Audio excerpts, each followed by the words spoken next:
Good morning, everyone. Now it's morning. By the time we finish, we'll be well into the afternoon. Before we begin, I just had a quick talk with Janice, and I asked her to read one of her favorite portions from the book. So to set the tone for the rest of the day, for us talking about this wonderful book. So, Janice, if you would. Is this on? Yes, it is. Um, Hello and good morning and hi, and it's really lovely to see you all here. And you all seem so far away, and I wish we could plonk ourselves in the middle over there and just have a chat with everyone as we intend to.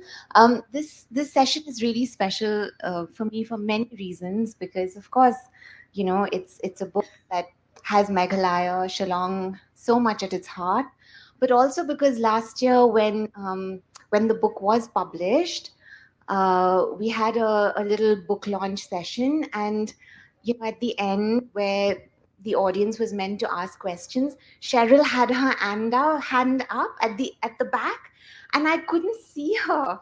So poor Cheryl couldn't get to ask the many questions that she had to ask last year, and I thought, well, now it's time.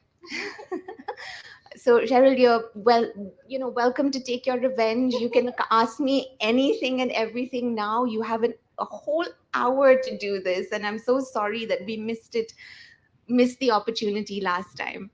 I'm sure I'm gonna grill you today. um, so Cheryl has invited me to read a little excerpt, and oh my God, it is the hardest thing to do to choose something to read from a book that's 500 pages long.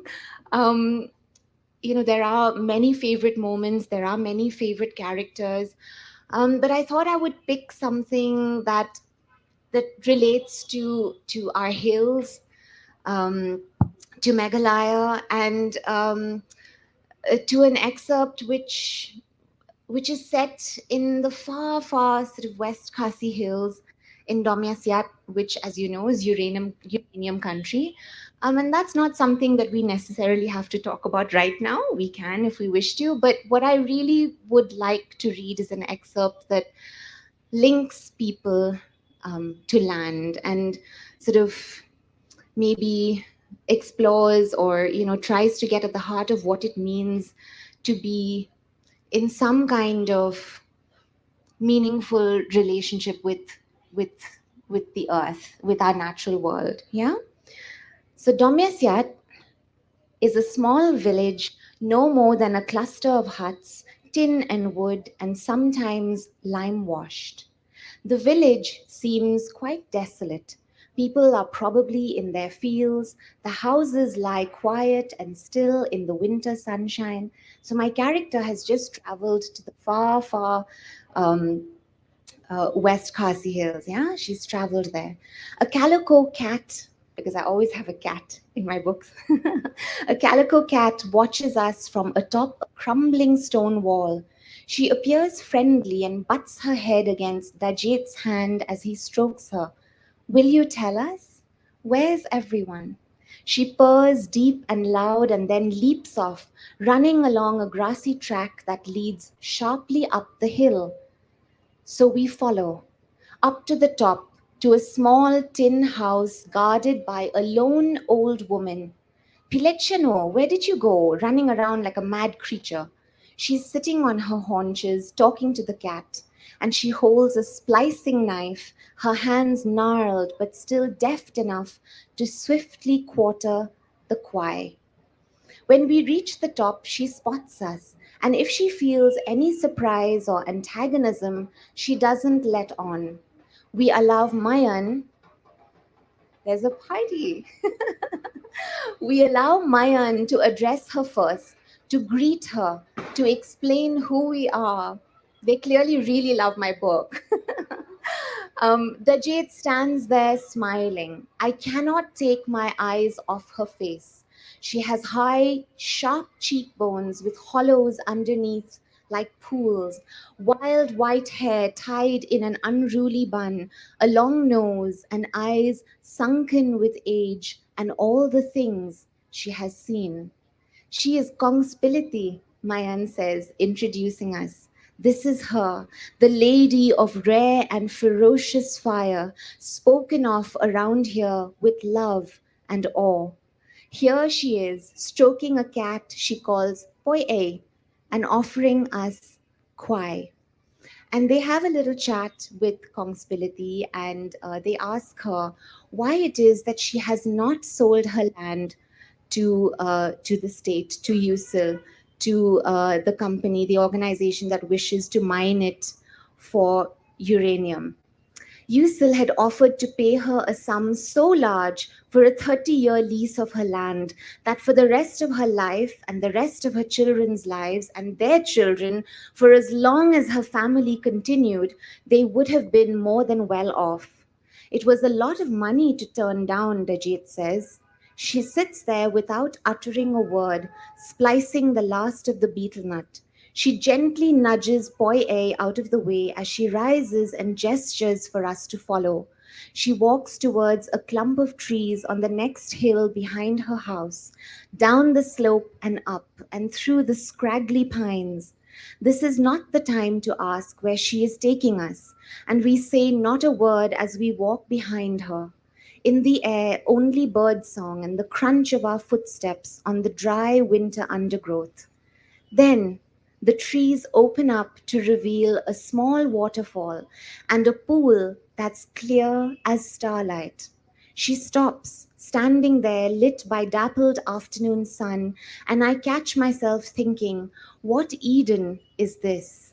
She begins speaking slowly at first and softly, then stronger and faster, more resilient. She's speaking so volubly now that Mayan has trouble keeping up with his translation. But this is not necessary, for somehow I know distinctly she's saying something about freedom, how it is a thing in her hands as real as mud and root and stone. It is family and mother and parent, and if this is so, would you sell your own blood?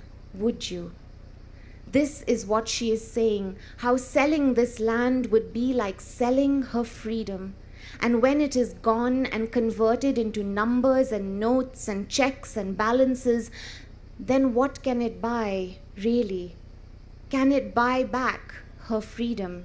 Can the money buy this flowing stream, this grass, the seasons, this waterfall, these trees? Always a pleasure to listen to an author read out their lines the way Thank it's meant to you. be read out. Thank you. So let's start at the very beginning. Mm. So we begin the novel with a call to action. Yes, we do. You're calling on the readers to tell a story, to sit by a fire, and you even end the novel with a call to action of the same story, sitting maybe by the same fire. So let's talk about that. Why a story? Why a fire? A tiger? A small bird? And a forest. And a forest. That is just the most beautiful way to begin the conversation, Cheryl. Thank you so much. And what a lovely way to also term the the passage at the beginning and the passage at the end as a call for action, because in some ways, and you make me realize this more with your question, in some ways it is exactly that. It is a call to come together, to listen to each other, to remember and acknowledge that storytelling is born of community. It is about sitting around a fire and listening to each other tell stories. It is about listening to each other's voice. It is about hearing each other's stories, and in that way, making those stories a part of yourselves forever. You can't unhear a story. You can't unread a story. It becomes a part of you. And for me, storytelling, especially here, growing up here, has always been a community activity. We'd sit at weddings and funerals, and we'd sit around the shula eating oranges and telling each other stories. And those, honestly, are the origins of of of me being a writer, of us being storytellers, right? So I wished to return the text the book, this thing with this particular form, to all of us, to return it to language that belongs in the chest, that is formed of breath and blood and heartbeat, that doesn't just lie slightly deadened and flat on a page. Because to tell a story is to be alive to the sound of someone's voice, to hear the silences, the hesitations, the excitement, and to be towed along by an experience that might not be yours, but that you share with everyone who is listening to the story. So, this is it. It is a call to action to say, let's take our stories back. Let's tell stories around the fire again, because this is what we do best. This is when we are most human. Yes. So exactly why I asked you to read it out loud, as it was meant to be read. So let's talk about this book deeply. So this book, this tome, at its center is a story about disruption. Right from the chapters in the book, because if you've noticed the way the chapters are lined, it's like a palindrome. We have our different characters in the different spaces there, and it also to the very subject that it talks about, which is botany, but not in the very scientific sense of botany. So everything in this book is about disruption. So can you take us through this disruption? Yeah, I love that you say that the book is about disruption, because, again, that really is just pinpointing the unruliness at the heart of this novel. The unruliness that so many of these characters and communities represent, and struggle to, in some ways, still keep alive because of the kind of structures that we, you know, tend to impose and have been imposed upon in the world. The tussle at the heart of the book is a tussle between different ways of seeing. So, on one hand, you have a way of seeing that is very categorical, one that tends to box us into, where we're from, who we are, who, we fall in love with, where we belong, which God we pray to, which nation we apparently belong to. And all of these categories in our world today carry an enormous amount of weight, as we know, far too much weight, I would imagine. So it is a way of seeing that we have inherited, not, recently. It's a way of seeing that has emerged from something like the European Enlightenment in the 17th century. It's long, it's old, and it's something that has been passed down to us, especially through colonialism, of course. And then you have a way of seeing that is a bid to freedom. It is a way of seeing that tries to hold up the world and all of us for the complicated and tangled and messy human beings that we are. It is a way of seeing that tries to unite, that says, do away with these categories, because in the end, we are in some way always connected, right? As cliched as that may sound. And this is a way of seeing that in the book is explored through Goethe, who you might be aware of as a German playwright and poet. But more importantly, it is a way of seeing that is deeply indigenous. And this is where the story comes back to us, to here, to who we are, the indigenous, ways of seeing and forms of knowledge that we have all been immersed in, and in some ways also disrupted out of, wrenched out of because of our education, our very Eurocentric education, our colonial, post-colonial, selves. So the book is offering this kind of unruliness. It says, be wild, be who you are, be unruly, acknowledge that this is life, the natural world, all of us. We do not fit into these tiny boxes. We are diminished in these tiny boxes. We become less of ourselves when we label each other. And so the call to disruption extends to that, to in some way break out of these fabricated categories that we hold on to so dearly. Yes. So I love that you talk about breaking out of your labels and breaking out of categories, which leads me to a very interesting portion in the book. If you have the book with you and you look through it, right in the middle, we have the section about Linnaeus. Now, if you know who Linnaeus is, he's known as the father of taxonomy, and taxonomy is a system of classification. So you talk about breaking out of these categories, and yet in the very middle of your book, you have a person who based his life around classification. Why so? Oh, such a good question. Linnaeus was bonkers. He really was. If you read his texts, you'll see that they are lists, and they are lists of lists, and they are lists of list makers. So he made lists of who he thought should be able to make lists. So in some ways, he is the complete sort of antithesis. He's, the enemy, as it were, of what I'm trying to sort of put forth in the book. Because Goethe, Shai, Evie are characters that resist this kind of Linnaean way of seeing. But to be very honest, Cheryl, I think that it's so important that literature functions within this kind of, or offers at least this kind of duality. If I were only to put forth an argument that is exceedingly one-sided, that only tells you what Goethe and Shai and Evie think, in some ways that would make for a very imbalanced argument. You might in some ways also feel that, well, now this is getting too much, and actually now I'm just going to feel exactly the opposite. We're humans. We are actually very disobedient at heart.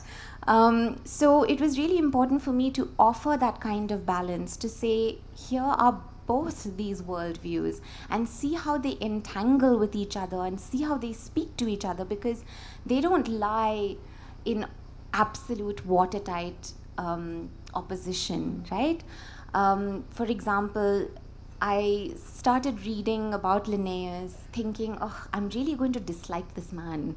He's just like my idea of a nightmare, someone who's going around naming the world and feeling like he is so entitled and so sort of, has the right to do this, right? Especially because he's traveling through Lapland, which is an area, region filled with an indigenous population. But reading his memoirs, reading his journals, I suddenly thought, oh, actually, he has a deep and abiding love and wonder for the natural world.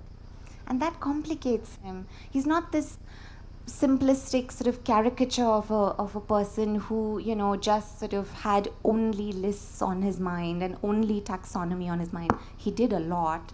But he also had this incredible love for the natural world, this incredible sense of wonder. And I thought, that's the man that I have to put into the book, that nothing is so simple, nothing lies, no two things lie in dire opposition to each other. They are actually entangled, and that's what makes it so complicated, right?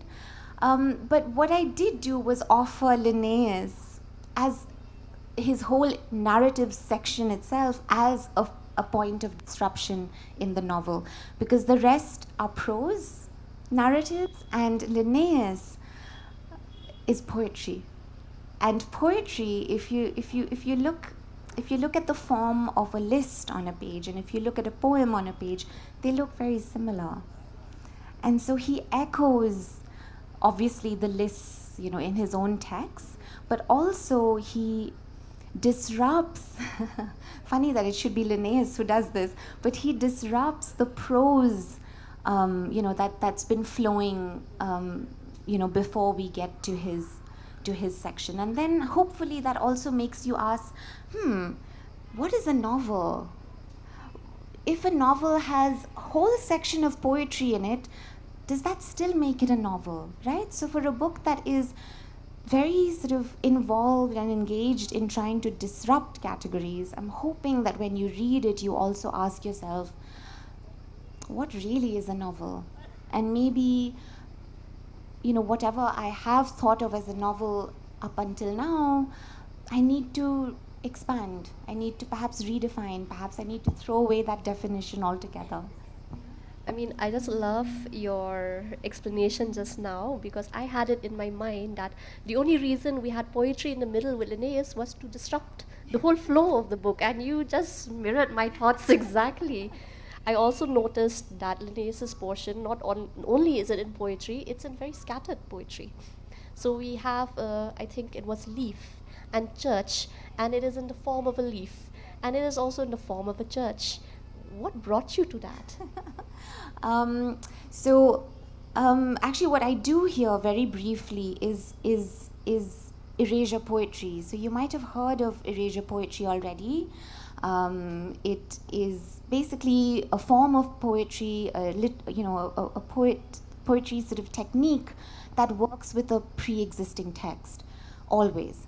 So I had Linnaeus's Tour of Lapland, translated in the 1800s by James Smith, who was the founder of the Linnaean Society in London, actually. Anyway, so I had this travelogue, and I thought, okay, how do I put this in the book? How do I do this? And I thought, right, why don't I employ a less intrusive, a gentler form of erasure. So erasure can be quite intrusive in that you can take a pre-existing page of text and you can erase, blacken, cut out certain words on the page so that what you're left with emerges as a new work, right? So that's a rather intrusive way of doing erasure poetry.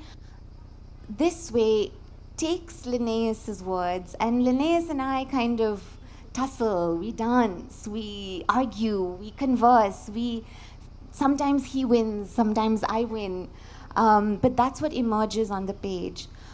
So there are various forms of poetry. There's a sestina, there's concrete poems, there's a lot of instruction poems. Do this, do this, do this. Because honestly, if you look at Linnaeus's work, he sounds like he's telling you what to think and what to do a lot of the time. So I thought that echoed his rather pompous sort of, I know it all kind of demeanor quite well. But the thing is that with erasure poetry, you are never ever completely rid of the older pre-existing work, even if you have so-called new work on the page, right?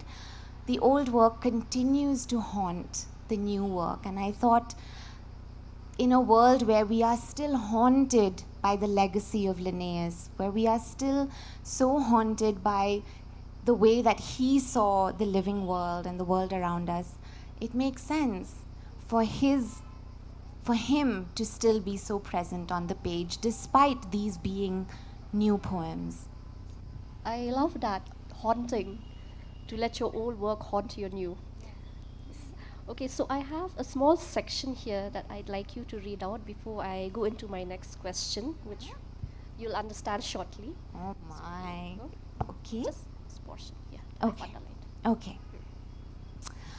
This is Goethe and his friend having a little chat, and Goethe is complaining about something.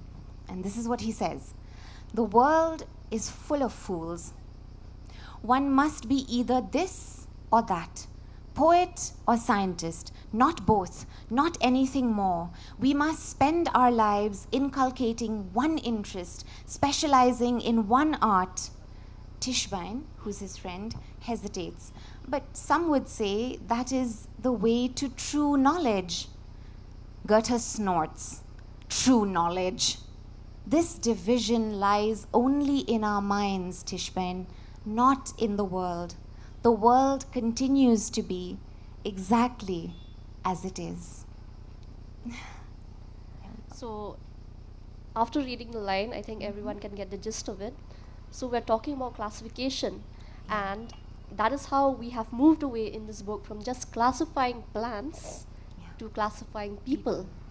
So, how did you come about this?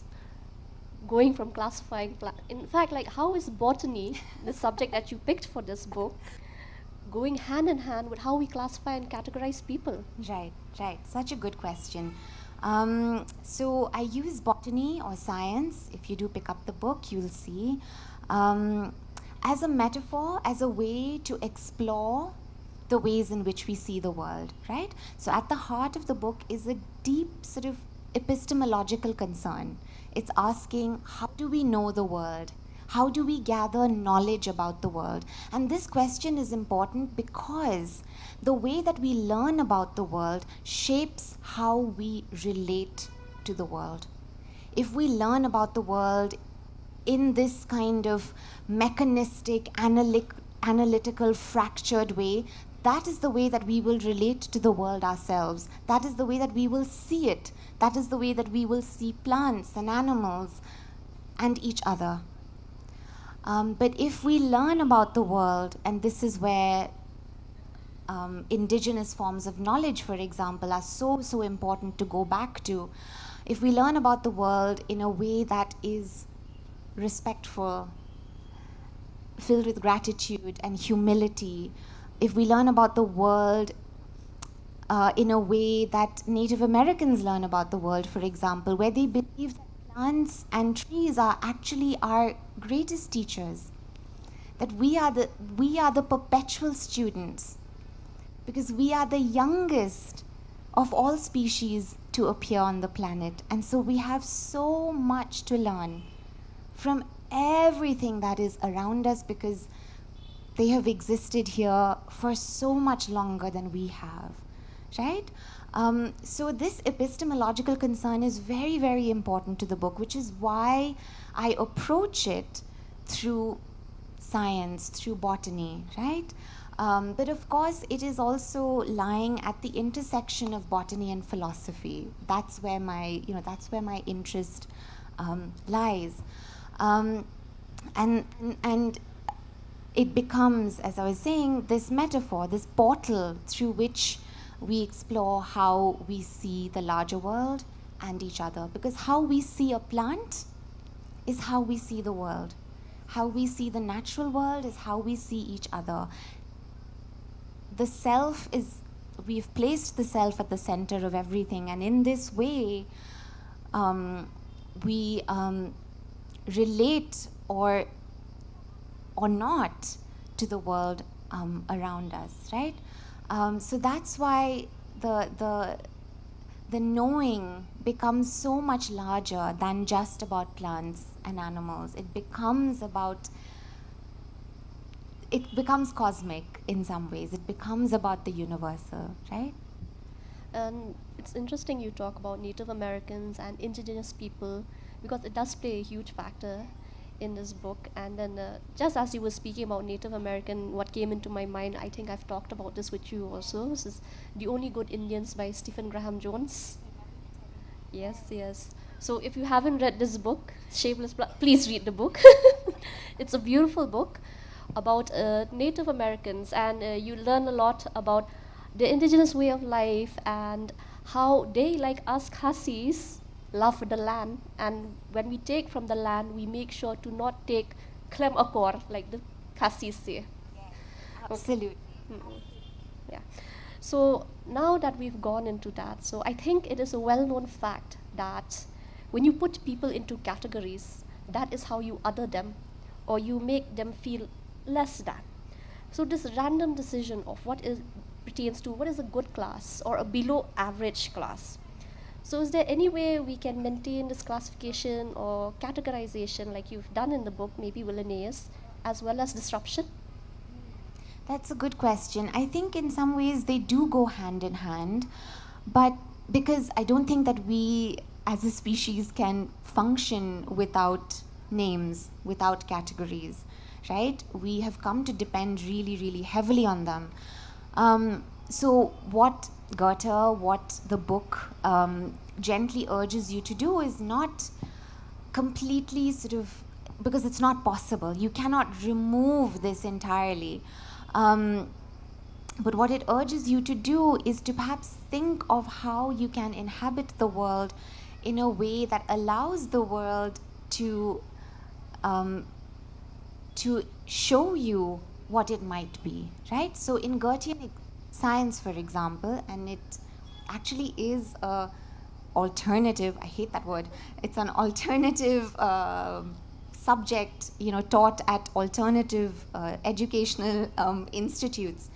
Um, you actually are given, a free sort of roaming of a garden, and you pick flowers or plants, leaves, and you don't name them immediately, because that's not the point of the exercise, right? You feel them, you touch them, you draw them, because to pay attention in that kind of detailed, focused manner is to bestow love upon the world, right? So you draw, you sniff, you feel the texture, you look at the shape of something, and you ask, and this is the question at the heart of the book as well. You ask, what may I learn from you?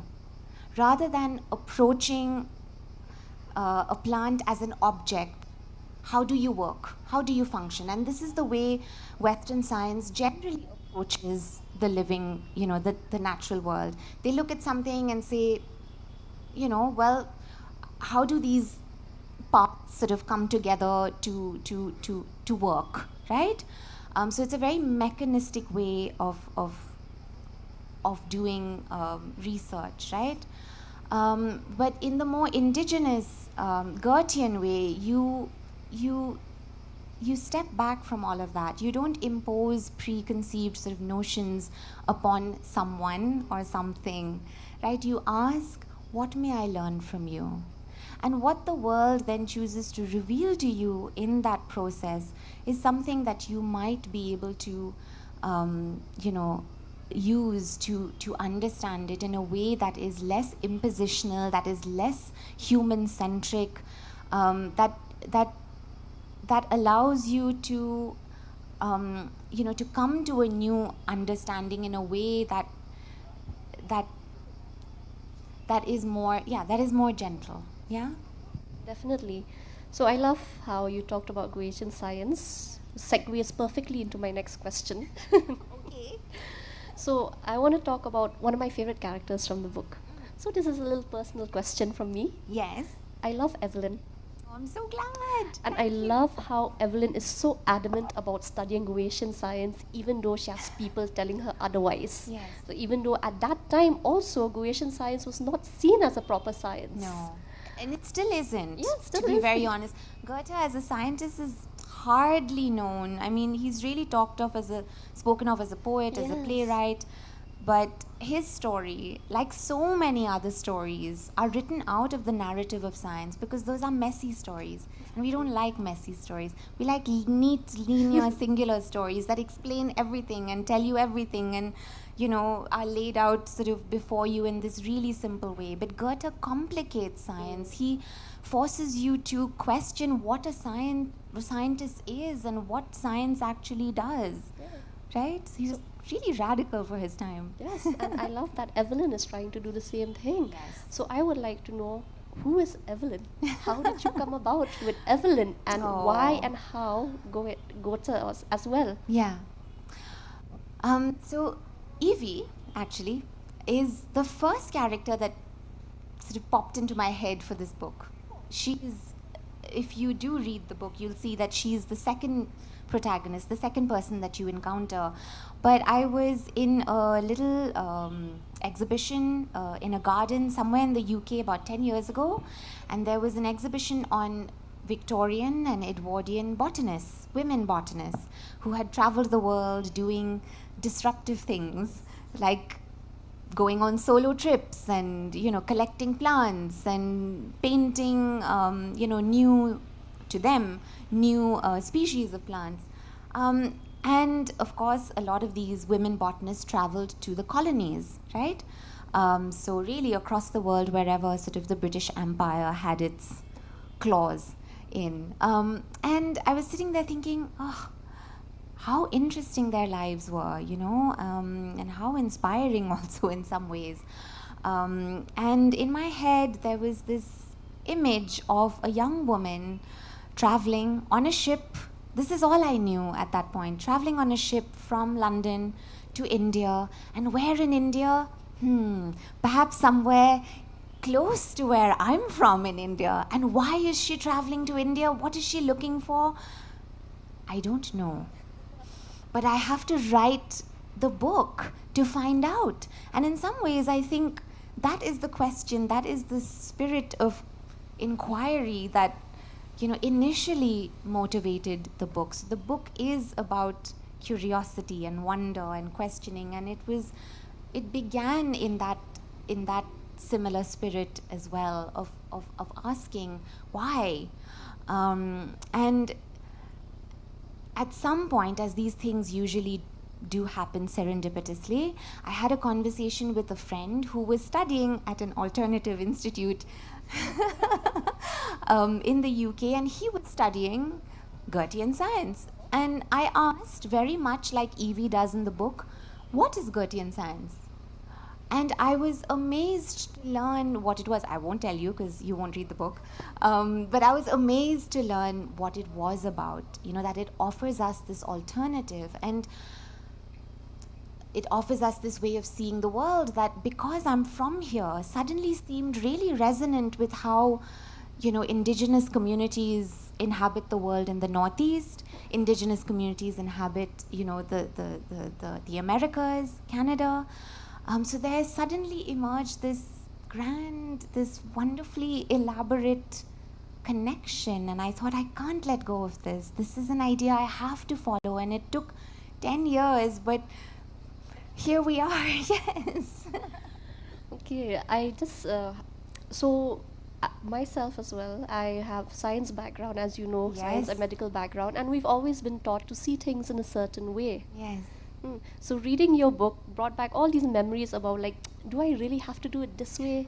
Is it supposed to be done like this?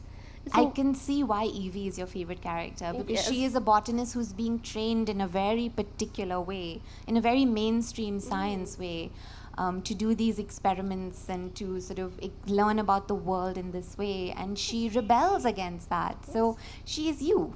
Yes, we love rebellious women. Okay, so let's talk about traveling. There's a lot of traveling happening in this book, right from our first character, Shy, right down to Linnaeus, because Yes. even though Linnaeus's portion is poetry, it's poetry from Lapland when he was doing his travels.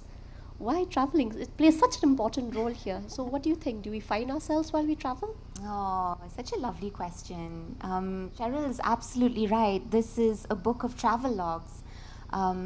It's four intertwined travel logs at heart. And I think travel plays such an important role in the book for a number of reasons, yeah? One of them because it is a book about disruption. It is a book that is trying to urge you to see the world in a more fluid and a more holistic manner. It is trying to tell you that categories fix things, categories deaden things, categories calcify things. And we can choose not to do that. We can choose to allow people, the world, to be as it is, flowing and free and shape-shifting. No, we believe in shapeshifters here. And that's what I think we all are, right? We are constantly changing as people. We're constantly becoming ourselves. Just as the world is worlding.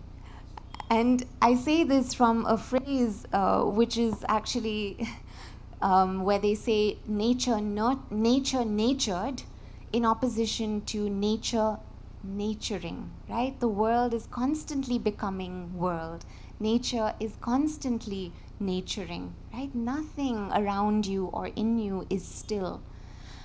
So travel becomes the perfect vehicle on which to carry and explore these ideas of fluidity, of movement, of journey, of quest, right?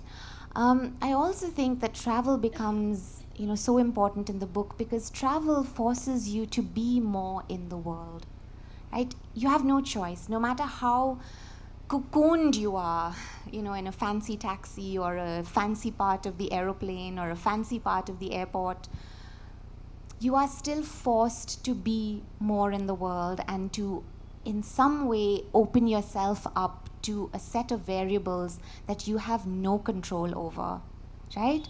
It forces you to negotiate with that. It forces you to travel out and travel in, right? And travel shifts perspective, right? You travel to a different part of, it doesn't even need to be very far. You travel to a different part of these hills and you'll see, that people, we live very differently and very similarly to each other, but also very differently. And that's perfectly fine. And it just, I think, opens us up to the world in a particular way that I needed my characters to open up, right?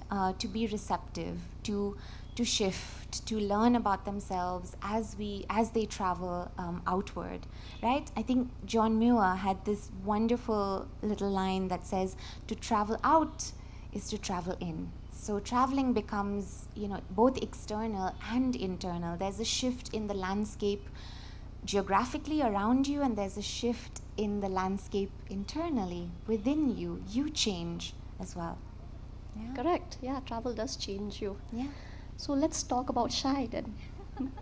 So let's talk about Shai's journey. For those of you who haven't read the book, Shai is our first protagonist who's traveling from Delhi to home. Home She's being, not me, I promise. home being here, Meghalaya. But when she gets home, she doesn't exactly stay home. She No. travels yet again. She starts moving again, and She even when she does. gets to the other place, she does not stay there as well. She travels yet again. So Shai is moving around a lot. She has no, let's say, concrete conception of what is home to Yeah. her. Yeah. So what is home then? For Shai or for me? Let's say for both of you. Ooh, very clever. Such a difficult question, no? I feel like there are entire festivals crafted around the idea of home and belonging. For Shai, to begin with, she's a bit of a lost soul. She's, thanks to her mom, to her family, she, like so many of us here, she's been pushed out of home, out of here. Oh, they're back again. She's been pushed away from, this place because of the certain kind of narrative that exists, right? That elsewhere is better.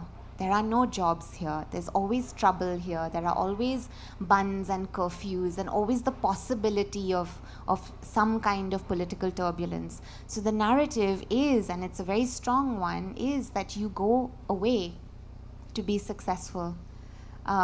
Best, of course, if you can make it to a white people country. But, if not, Bombay or Bangalore or Delhi or Calcutta will do, right? But it's a place where you find a job, you settle, you do well, right? Shathe, not shane, right? And so Shai has been, in some ways, the recipient, I don't want to say victim, she's the recipient of that kind of imposition on her life story from her mom especially, right? Who only has her best interests at heart. She loves her daughter and she wants her to do well, and she doesn't want her to get stuck in this dead-end town where nothing ever happens and there's only the possibility of trouble around the corner, right? But Shai then is never allowed to make that decision for herself, right? She never is allowed to come to that conclusion on her own. And so she is, as as her friend tells her in the book, she's like a slightly dysfunctional, compass. She doesn't quite know where to turn, where to go, what direction she ought to be taking, because she's never quite had the freedom and the luxury to decide for herself what she wants to do and who she would like to be, right? And so she returns in some desperation, actually, because she feels that lost. And she travels over and over again, as you said, in her, in the narrative, because she's constantly looking. And I think in some way she does find a home, a sense of stability somewhere. Again, I won't tell you where, if you haven't read the book. Um, no spoilers. But I think also she's moving away from the kind of life where you are told that to be successful, you have to earn a certain amount of money, you have to accomplish these certain things, you have to have that big car, that big house, that big phone. And she moves to a place where she does nothing. And it is the most joyfully, anti capitalist disruption in the book, where she just says, I want to just be. And isn't that enough? I want to tend to the kper. I want to learn how to grow potatoes. I want to make sure the chickens are fed at the end of the day.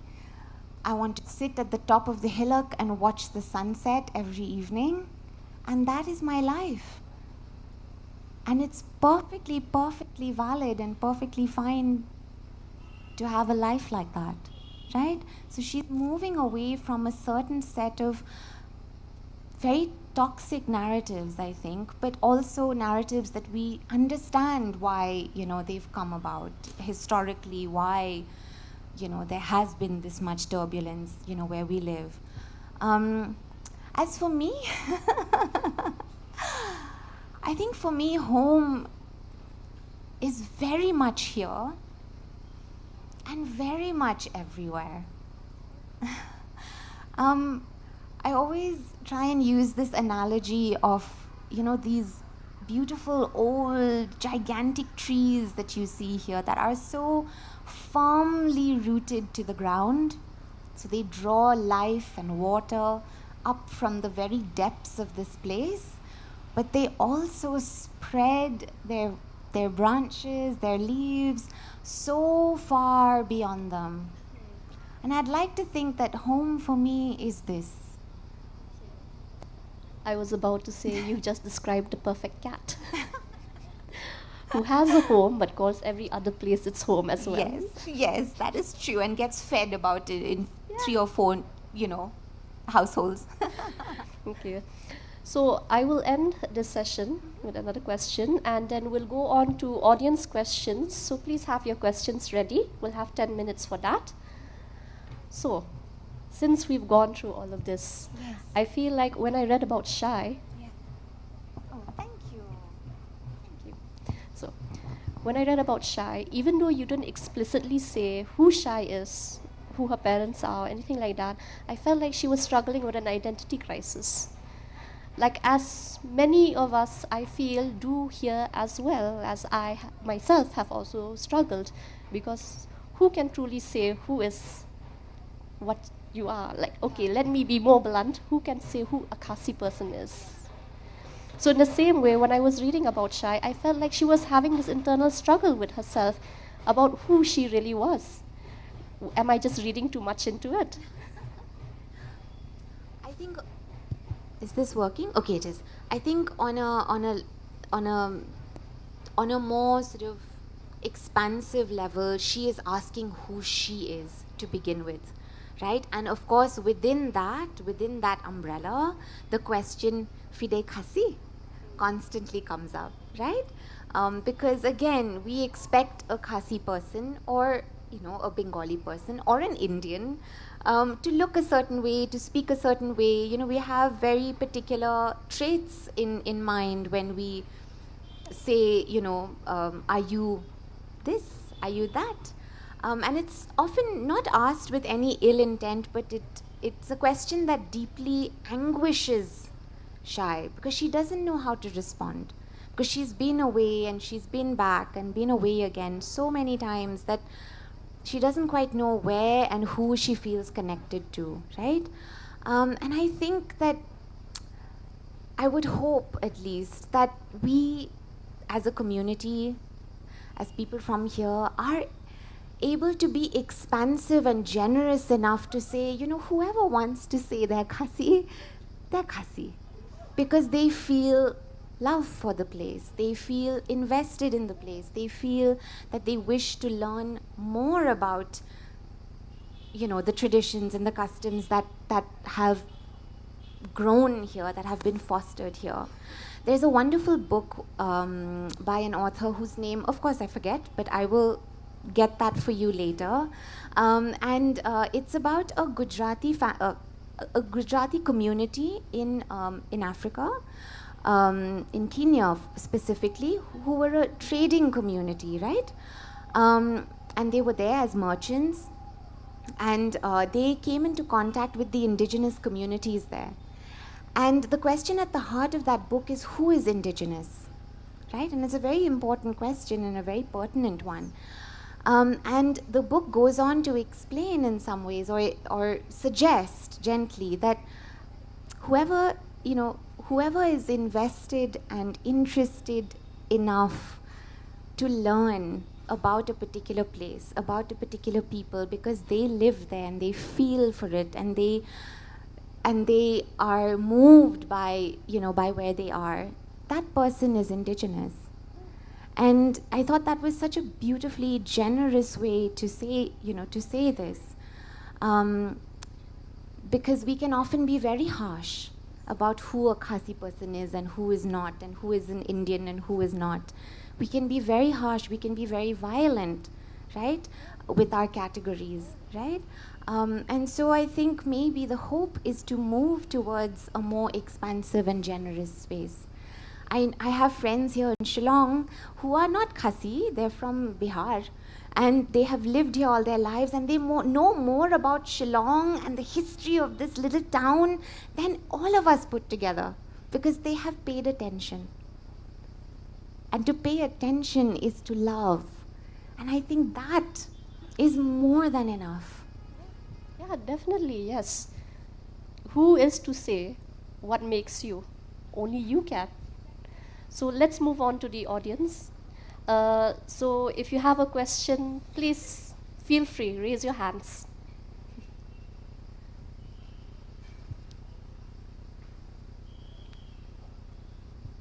Yes, sir. Do we have a mic?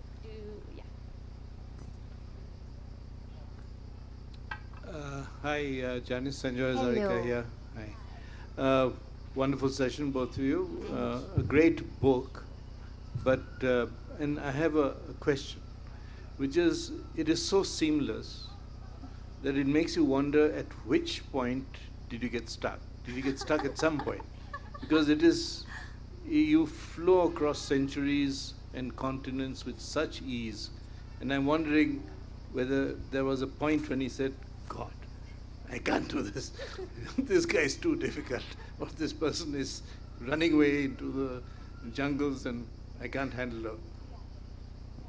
That's such a lovely question, and also such a lovely, lovely compliment. Thank you so much. I'm so glad that you've read it, that you read it and had this experience, because this is what a writer dreams of. It's what I think Yeats says, right? That you turn and turn a phrase over and over again 1,000 times, and yet it must look like you just wrote it on the page so easily and so seamlessly. So that's the struggle, right? To put in that kind of effort, to put in that kind of rigor, and yet for it to emerge seamlessly on the page as though it took no effort at all. But there are ghosts, and there are all of these skeletons in the closet, because there were so many points at which, honestly, I wanted to give up and throw the manuscript outside, out of the window and say, I'm done. I must be crazy to be attempting something like this. I don't quite know what I'm doing. Am I good enough? I don't think I'm good enough. I'm really not good enough. I should just stop and do something else. And there were so many days where I felt that, because this book challenged me as a person and as a writer. It challenged me in terms of form. How do I find a form within which the story can be told in the most, hopefully, effective way possible? How do I find voice? How do I negotiate with all of this historical research that I've done? How do I place that research in a way in the book where it doesn't, weigh it down? And so there were so many challenges. I think one of the most difficult things to do was to write about white male European figures who really existed. These are historical, figures. Goethe, Linnaeus, they are huge. One's a huge literary figure. I mean, Germany and him are sort of nationally conflated in some ways. And Linnaeus, they're so sort of proud of the fact that he's the father of taxonomy. And here I was, this little brown, these are the stories you tell yourselves. You're this little small brown woman writer from the Northeast, some little corner of the world.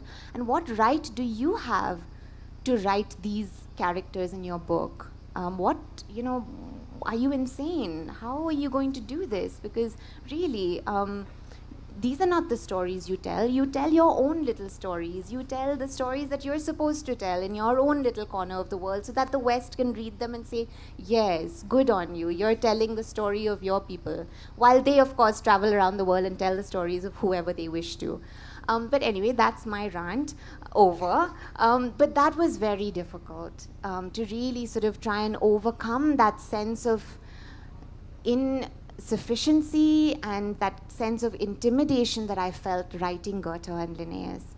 And what helped, honestly, was reading other books in which these historical figures appeared and where they have been treated rather less reverently. So there's a wonderful book by Milan Kundera called Immortality. There's a book by Daniel Kielman, a German writer, called Measuring the World, where Goethe appears as this crotchety old man, and he makes no sense to anyone, and everyone's sort of, poking a little fun at him. And I think I took strength and courage from that and thought, okay, all I need to do actually is make them appear human, to acknowledge that they were flawed and insecure about many things, that they were certain about many things. I think I'm very also interested in what a character's certainties are about the world. And so that's how they came, to life on the page in a more human, flawed, messy way. Yeah? Wait. Maybe the girl there? Yeah. Hello. Hello. Hi. Hi. Hi, Janice. I'm yet to read your book. I've read Boats on Land and I really like it. Thank you. And I love the, whatever discussion we were having about the dysfunctional compass. And that stayed with you, clearly. Yeah, I mean, it kind of stays. I'm a sociologist by training. So anyway, that sort of makes me wonder. And your comment also about home is here and home is everywhere. Could you bring these two together to actually explain indigeneity, which was also something that you all discussed? I would love to know more. That's it, just a small comment. Okay. Big discussion. It's such a good question, and it's such a big question, right? Especially at a time like this when we are having these very, very vocal and very impassioned debates about who belongs where and who is indigenous, and who are the outsiders and who are the the Dakars and who are all of that, right? And I have no sort of clear-cut checklist kind of answer, because I feel like, well, if there was, then maybe we would have already discovered it or would be on our way to discovering it, and maybe life would be much, much easier. But this is not that kind of answer, right? For me, I think indigeneity is very much a sense of having a sense of a history of a place, of being able to access or study the history of a particular place with some amount of ease. So to go back to what Cheryl was saying earlier about, so many of us feel really disoriented. We don't know who we are and where we're from. And I think so much of that comes from the fact that,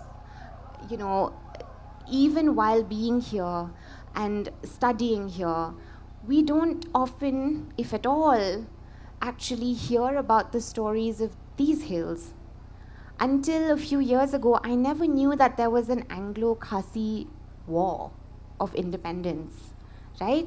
I know about the Cholas and about the Mughals and the greater sort of Indian struggle for independence, in which we do not feature at all. So I think really where it begins is learning about our hills. Whether you are from here or not, I don't know if that really makes a difference, because to be very honest, I'm a child of colonialism. I have Portuguese, English, Jaintia, Khasi heritage. So I don't know where on earth I'm from. I'm from everywhere. But for me, what matters is knowing the stories of this place, of understanding how we have come to be who we are. Because if we don't understand our past, if we have no access to the stories of our past, we don't know who we are now. And I feel like perhaps even us as a community suffer from this dysfunctional compass, right? Because we don't quite know our own stories.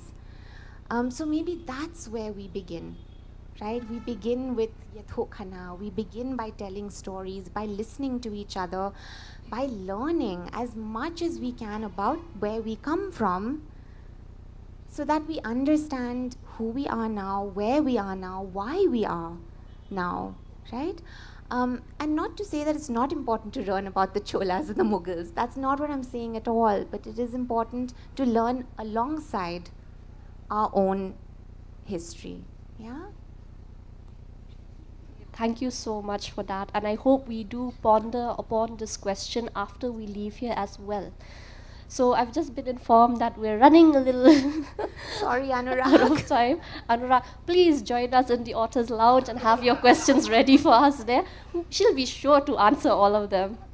So I would like to end this session the way I began this session. So we began it with a call to action. I would like to also end it with a call to action. So I call upon all of you to be here, to be present, and to be listening. Listen to the people who have a lot to say, the storytellers, our own storyteller here with us. Please, everyone, enjoy the festivities. Thank you so much. Thank you, Janice. It was so lovely talking to you. Cheryl, I mean, what an incredible session. Thanks to you. You're just the most amazing, amazing questions. Thank you. Please, a round of applause for her. Thank you, thank you. Thank you so much for being so Thank you, everyone. patient. Yes.